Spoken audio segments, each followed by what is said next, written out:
How to live completely debt-free in India, that's what this video is about. And I'm going to show you exactly how to do it even if you're drowning in EMIs right now. Here's a shocking question.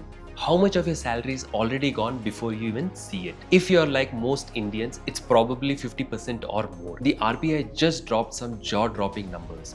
The average Indian household carries over 8 lakhs in debts. But here's what will blow your mind. I know of someone who earns 60,000 a month but only has about 5,000 left after all the EMIs. Meanwhile, his colleague earning the same salary has built around 20 lakhs in wealth. What's the difference? One simple mindset shift that I'm about to reveal in the next 30 seconds. Think about this. India's personal loan market is exploding at 20% growth annually.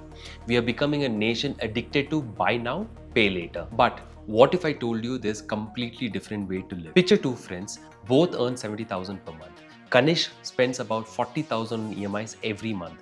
Car loans, credit card loans, that vacation loan. 5 years later, he owns a depreciating asset and still owes money. But look at his friend Oshin. She chose differently. Same salary, but saved about 20,000 monthly. Today, she has about 15 to 20 lakhs invested and on her way to financial freedom. By the way, I'm Nikhil. I'm a chartered accountant by profession with nearly 2 decades of experience with EY, PwC and one of India's top wealth management firm before I started my own startup. And this is Finicky, where I simplify money the same way I practice it. Let me tell you something that might sting a little. Most Indians don't fall into debt because of emergencies. We fall into it because of one thing, lifestyle inflation. You get a salary hike and suddenly your EMI's eligibility shoots up. The bank pre-approves you for a bigger car loan, your credit card limit doubles, and we think, great, now I can upgrade. But here's the brutal truth. That's not progress, that's a trap disguised as success. Let me paint you a picture of modern India. From childhood, we are conditioned to believe loans are normal, even aspirational. Parents borrow heavily for big fat weddings because society values prestige over prudence. A 22-year-old, barely 1 year into their first job, gets pushed into taking a home loan to settle down early. And credit cards, they used to be for emergencies, but now they're marketed as symbol of freedom.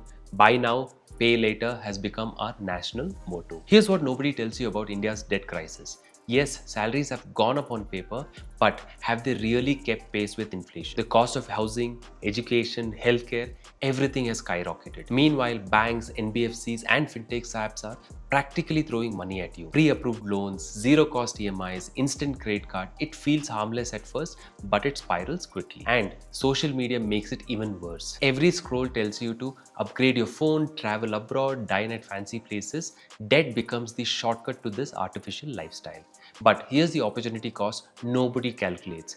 What could you have achieved if that EMI was actually invested instead? So, what's the science of living debt-free?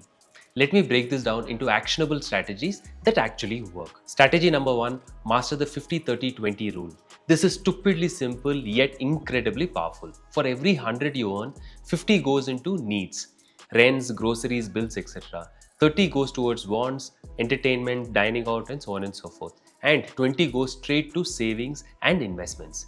Let's say you earn 60,000 monthly, that 30,000 for essentials, 18,000 for guilt-free spending, and 12,000 that compounds into your serious wealth over time. The beauty of this strategy, you're not actually depriving yourself, you're just being intentional. Strategy number 2, build your financial shield. In India, most debt starts with an emergency. Medical bill, job loss, family crisis. When there's no buffer, people actually rush to credit cards with their 36 to 42% interest rates. Your shield has 2 parts. 1, emergency fund, 6 months of expenses sitting safely. And 2, health insurance, because one hospitalization can wipe out everything. Think of these as your defense system against debt. Strategy number 3, kill the lifestyle EMI monster. This one's harsh but necessary. If you can't buy it in cash today, you can't afford it, period. That 1.5 lakh iPhone on EMI, buy a solid 30,000 phone instead. Invest the remaining 1.2 lakhs. In 5 years, that investment could become 2 lakhs. Meanwhile, the EMI phone has zero resale value. Lifestyle EMIs are silent wealth killers. Avoid them completely. By the way, if you're finding this useful, just hit the like button and subscribe. It's a small thing, but it really helps me know that you're really enjoying this kind of content and keeps me motivated to make more such content for you. Strategy number 4, use the debt avalanche method. Not all loans are equal. A home loan at 9% is very different from a credit card that has a 36% interest. Yet, most people treat them the same, making minimum payments everywhere. Here's a smart approach. Attack the highest interest debt first while maintaining minimum payments on everything else. If you've got 50,000 on your credit card and a 5 lakh on a home loan, focus on that credit card like your life depends on it. Because credit card interest grows like wildfire. Ignore it and it doubles quickly. Strategy number 5, track every single rupee.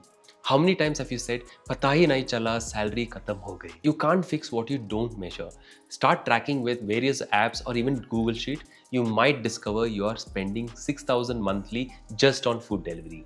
Cut 3 orders per week, save 5,000 monthly. That's 60,000 annually for your emergency fund. Those small invisible leaks are the root causes that can drown your finances. What if you never fell into debt in the first place? Here are some of the game-changing strategies. The Save First strategy. Want a 1.5 lakh bike? Instead of taking an EMI, start a recurring deposit with just 6,000 monthly. After a year, you'll have a massive down payment, or you can buy outright. You flip the cycle, save first, spend later. The used car advantage. Platforms like Spinny, Cars24 offer certified used cars with warranties. You can save 30 to 40% upfront, that's lakhs in your pocket. Or wait for festive discounts on new cars. My cousin saved 1.2 lakhs just by buying a car in December instead of in July. The income boost method. Instead of borrowing, boost your income. Freelancing, weekend tutoring, consulting, that extra 15,000 monthly can fund your lifestyle upgrades without any EMIs. Play the smart credit card game. Credit cards aren't evil if you play smart. Pay bills in full, always enjoy cashbacks, lounge access, reward points, all interest free. I know someone who actually funds their entire family's travel through credit card reward points, paying zero interest. The mindset that changes everything. Living debt-free isn't about sacrifice, it's about control. Stop comparing yourself to Instagram lifestyles built on EMIs. Upgrade only when you can afford it. Build assets, not liabilities. Teach your kids money values early. Peer pressure gives momentary pride, but financial freedom gives lifelong peace. So here's a question that will shape your future. Are you really free or just surviving on borrowed money? The answer will determine whether you build wealth or stay trapped in EMI cycle forever. That's it from me. I'm Nikhil Verghese. Share this video and subscribe to learn how to make your finances less tricky with Finicky.